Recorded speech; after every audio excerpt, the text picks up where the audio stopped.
Warahmatullahi wabarakatuh. Halo teman-teman semua, selamat datang di sesi pembelajaran kita kali ini. Jika mendengar kata akuntansi, apa yang terbayangkan oleh teman-teman? Aturan finansial yang kaku, tumpukan angka, debit, kredit, jenuh juga ya lama-lama. Nah, kita akan mengubah persepsi itu 180 derajat. Kita akan membahas bagaimana laporan keuangan yang biasa-biasa saja berubah menjadi alat pertahanan untuk menyelamatkan bumi kita. Serius, ini nggak main-main. Kita akan bahas yang namanya Green Accounting atau akuntansi hijau.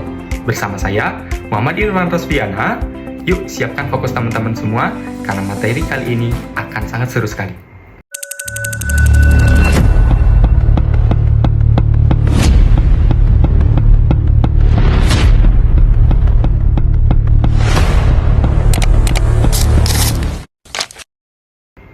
Teman-teman semua, berdasarkan data laporan International Energy Agency pada tahun 2023, 37 miliar ton emisi karbon itu merupakan rekor yang tinggi.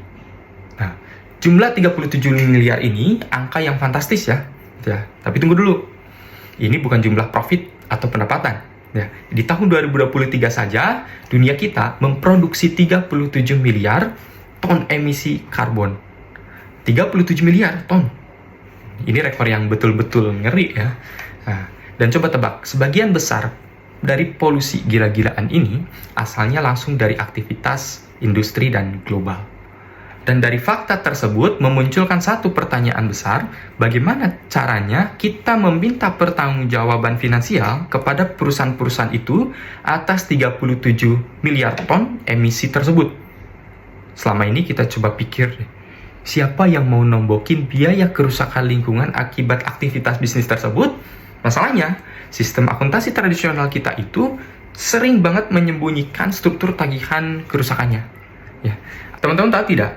Saat ini, 90% dari 500 perusahaan-perusahaan Fortune atau perusahaan-perusahaan besar sudah mulai rutin untuk melakukan atau merilis Sustainability Report atau laporan keberlanjutan. Kenapa pada rajin banget ya? Nah, karena ini ada target-target global seperti Perjanjian Paris untuk menekan emisi karbon dan komitmen net zero. Yang pada akhirnya, ini akan memaksa kerangka kerja ESG, Environmental Social Governance, menjadi sebuah standar yang wajib. Nah, nggak bisa mengelak lagi nih sekarang. Nah, tanggung jawab lingkungan itu sudah mutlak untuk diintegrasikan langsung ke dalam strategi bisnis mereka. Nah, kita bahas apa itu Green Accounting atau akuntansi hijau. Nah, secara simpel, akuntansi hijau itu adalah sistem akuntansi yang tugasnya khusus untuk mengidentifikasi, mengukur, mencatat, melaporkan biaya serta manfaat lingkungan langsung ke dalam laporan keuangan perusahaan. Alurnya cukup jelas kok, ya. Aktivitas perusahaan, dampak lingkungan, biaya lingkungan, dan laporan akuntansi. Nah, secara simpel seperti itu konsep dasar dari Green Accounting atau akuntansi hijau. Berikutnya adalah prinsip dan standar. Nah, tentu dalam sistem ini ada 3 pilar fundamental yang jadi pondasi. Yang pertama adalah keberlanjutan atau sustainability.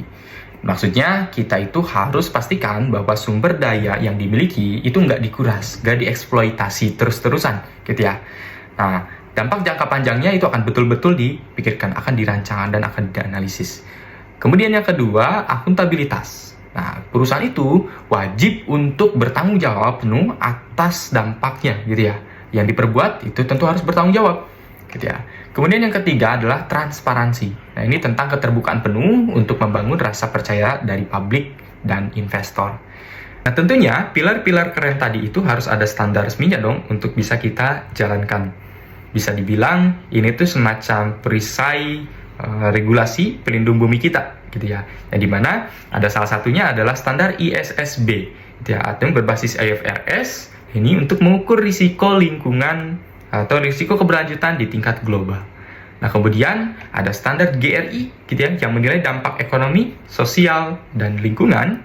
Nah, kerennya lagi standar ini itu sudah dipakai di 10.000 perusahaan global. Nah, yang terakhir adalah PSAK 57. Nah, ini di level nasional, kita berpedoman pada aturan lokal untuk kewajiban lingkungannya. Nah, pada akhirnya teman-teman, semua standar ini bernaung di bawah payungan besar pelaporan ESG. Berikutnya teman-teman, kita akan membahas tools yang digunakan dalam green accounting atau alat manajemen dan analisis dari akuntansi hijau. Kalau tadi kita sudah bahas prinsip, standar, dan regulasi, nah sekarang kita bahas senjata utama yang digunakan oleh para akuntan di akuntansi hijau. Oke, nah yang pertama itu ada EMA, Environmental Management Accounting. Ini merupakan penyatuan data lingkungan langsung ke sistem internal manajemen perusahaan. Kemudian selanjutnya, analisis jejak karbon. Ini untuk mengukur secara presisi gitu ya, berapa sih gitu ya gas rumah kaca yang disemburkan gitu, ataupun efek-efek dari emisi karbon tersebut. Lalu ada material flow cost accounting. Ini metode yang tentu brilian ya, metode yang bagus sebetulnya. Ini untuk melacak aliran bahan baku di pabrik sampai kepada gram-gramnya gitu ya, untuk mendeteksi titik pemborosan energinya gitu. Lalu selanjutnya ada audit lingkungan. Ini untuk memastikan semua aturan itu sudah dipatuhi gitu ya teman-teman. Nah meski begitu teman-teman, masa depan industri ini, terkhusus untuk industri akuntansi itu tentu sangatlah cerah dan lajunya cepat banget gitu ya, progresif. Nah tentu tren yang kedepannya adalah kita bakal bikin takjub, mencengang, gitu, extraordinary, bahkan coba kita bayangin, kita bakal pakai AI, ya Artificial Intelligence, untuk membantu data lingkungan secara live atau real time, gitu ya. Nah, akuntansi karbon juga itu menjadi sangat presisi, gitu. Terus skema green finance itu bakal makin subur menyuntikkan dana untuk proyek ramah lingkungan tentunya gitu ya. Dan yang paling keren tentu model bisnis di masa depan akan berevolusi penuh menjadi ekonomi sirkular gitu ya. Dan konsep ini bakal merevolusi cara kita untuk mendaur ulang limbah dan mengejar target emisi net zero di tahun 2050. Begitu ya teman-teman semua. Jadi ini semua adalah pengingat buat kita, reminder buat kita bahwa akuntansi hijau itu bukan sekedar soal mentaati aturan pemerintah yang bikin jenuh mungkin gitu ya. Nah sama sekali bukan.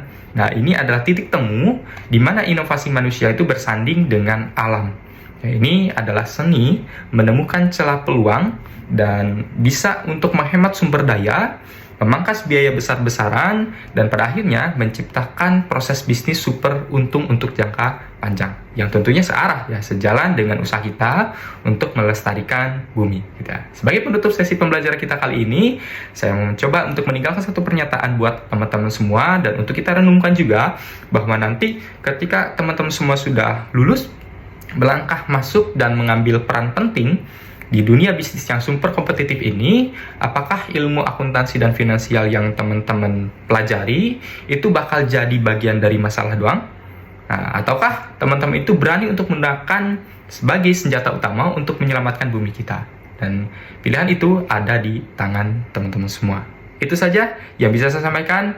Terima kasih atas perhatian dan Assalamualaikum warahmatullahi wabarakatuh.